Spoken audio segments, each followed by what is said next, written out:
D&D gang, what's going on guys? Another fly tying video today.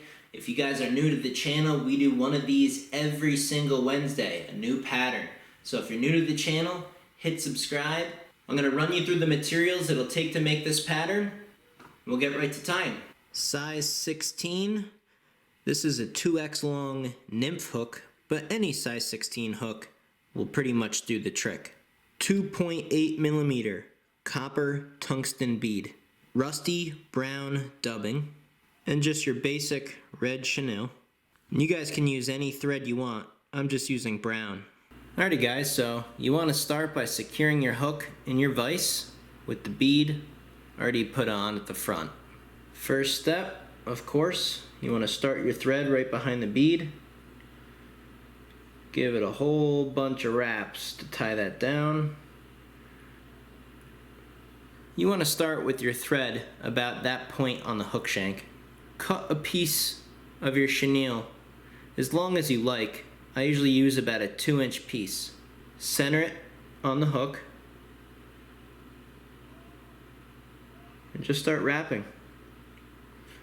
Make sure it stays nice and even on the top of your hook. You can kind of give some loose wraps to get it where you want. Don't worry about this part. Doesn't have to be pretty. That's pretty good about there.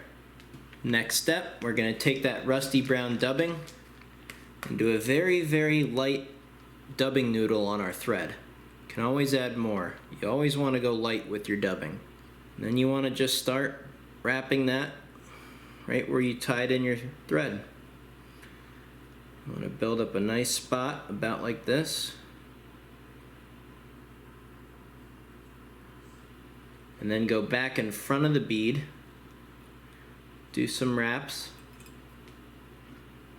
take your whip finish tool, you want to do about a 4-turn whip finish in front of the bead, behind the bead I mean, and then you want to do about 4 or even 5 more. Pull on that nice and tight, sink that thread.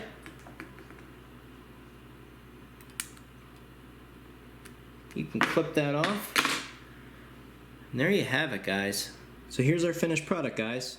This is very effective in the winter or in stained water conditions. High water in the summer, it works well too. We'll be using this exact pattern on our next video this coming Friday at 6 p.m. Eastern. Make sure you guys have the notifications turned on so you don't miss that video. And you can see exactly how well this pattern fishes on some wild brown trout. Until then, I'll see you in the next video.